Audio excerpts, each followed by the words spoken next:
agomba azasebenza SG.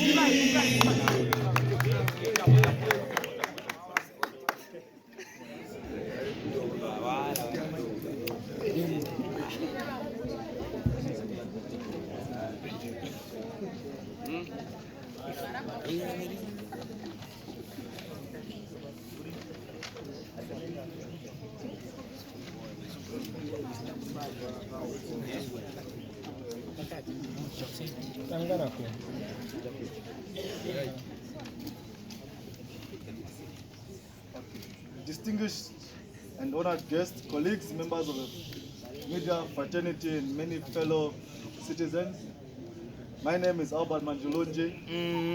Today I stand before you to speak not only as a representative of the people, but a champion of progress. A progress that recognizes the power, potential, and promise of our youth. This is a moment in the life of every nation when it must decide. Do we cling to tradition? Or do we dare to evolve?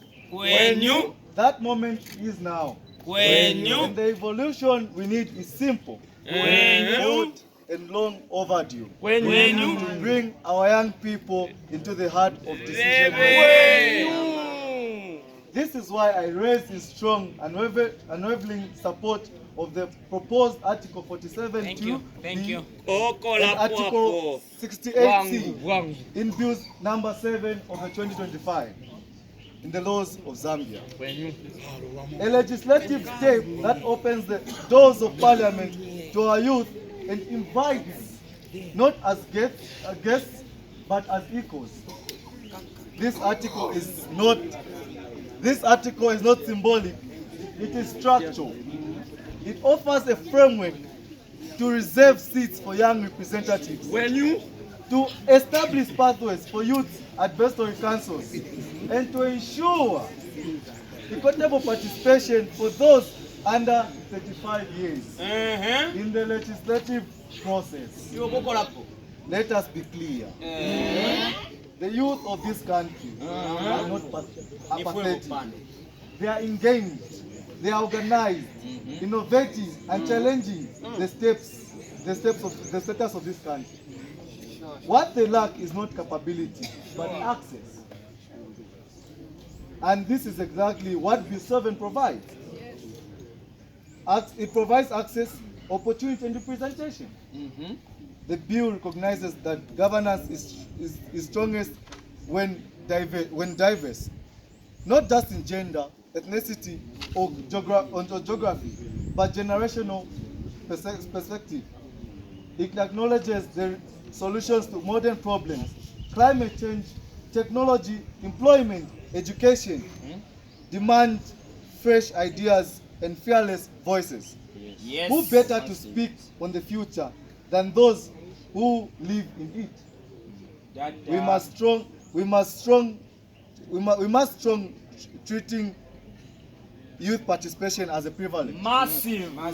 It is a right, a democratic right, a human right, and it is time we honored it. So I call on lawmakers across all lines and ideologies to do what is just, not just what is easy. Let us pass Article 47(2)(b) and Article 68(c), Bill number 7, 2025 of the laws of Zambia. And in so doing, so do declare to the youth of this country: we see you, we hear you, and we trust you.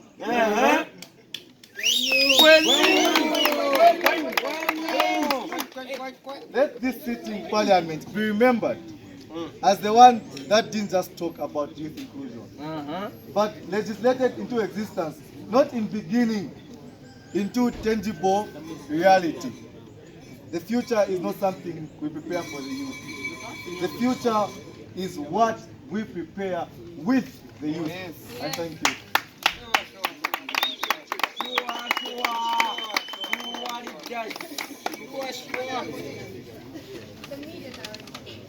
Esteemed colleagues, members of the state, the media, and most importantly, the young hearts and minds present here today and out there.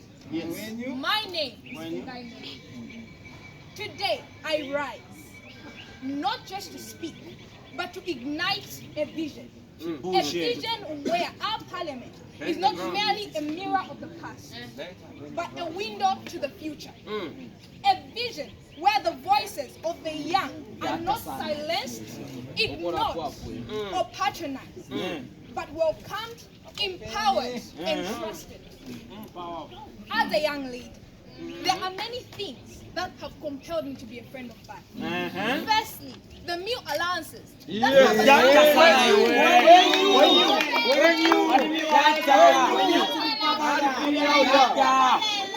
allowances that have allowed me to take care of myself. Of course, allowing me to be moral in the way I live my life and not seek other alternatives.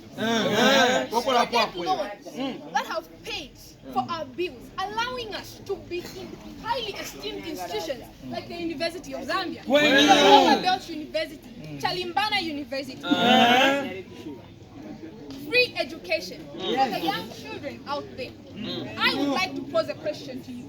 Would you want to steal the education from the child in the village who's going to school for free? No. For far too long, young people have been expected to wait. Wait for experience. Wait for age. Wait for their turn. That never comes. But how can we ask the next generation to wait when they are the ones who must live with the consequences of today's decisions? Young people are not the leaders of tomorrow. They should lead today. And in fact, in many cases, they are already leading today. They are starting businesses, driving social movements, building technologies, and fighting for the climate, equality, and justice. If they are old enough to serve in the military, start a family, or pay taxes, then surely they are old enough to help shape the laws that govern us. Sure. Including youth in parliament is not a favor, it is a necessity. It is how we bring fresh ideas to stable debates. It is how we break cycles of corruption with the courage of idealism. It is how we rebuild trust between citizens and the institutions meant to serve them. We don't need more talk about giving youth a voice. What we need is action. Concrete, legislative, and irreversible. We need youth quotas in the legislative body. We need mentorship programs to lift young leaders from the grassroots to the government halls. We need not only policies that don't just affect the youth, but are written with youth and laws. Tell them. Somebody get the mic for this moment. I would like to make something clear. This is not a youth agenda. This is a national agenda. Because a nation that leaves out youth is a nation that digs its own grave. To our elders, let this be the generation that changed history and allowed us in. Let this be the parliament that shows courage over comfort. Let this be the moment when history looked back and said, this is when they finally let the future in. Allow me. Can somebody give a mic to this mama? Can you give me a mic? Allow me. Allow me to pose this question to my fellow youth. Not just the ones that are here, but to every youth out there. Friends of Bally. I said friends of Bally. Are you not tired of not being included? We Friends of Bally. I said friends of Bally. Friends of Bally. Are you not old enough to be part of decision-making process? Want to represent. For a suit tonight. I therefore challenge all the youth across this country. Arise and ensure that this bill is passed. It I will. will repeat that. I therefore all the youth of this country arise and ensure that this bill is passed.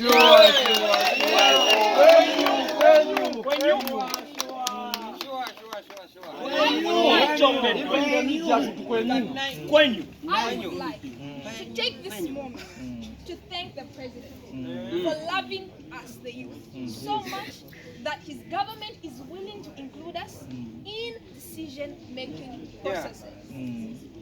We love you, Bally, and indeed you are our father. And I must assure the President, wherever he is, that as friends of Bally, we mobilize until we mobilize.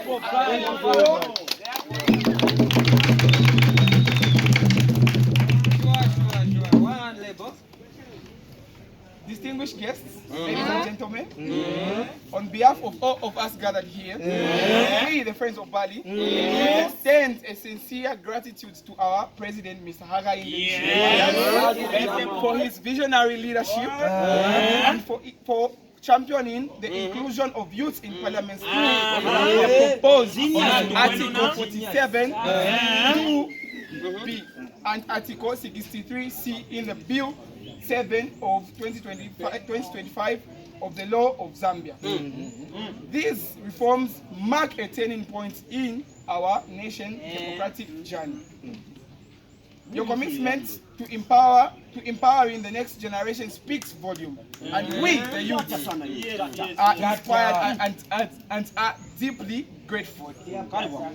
As I end with this vote of thanks, ladies and gentlemen, members of the media, allow me on behalf of Friends of Bally to warmly wish our friends Bally a happy 63rd birthday.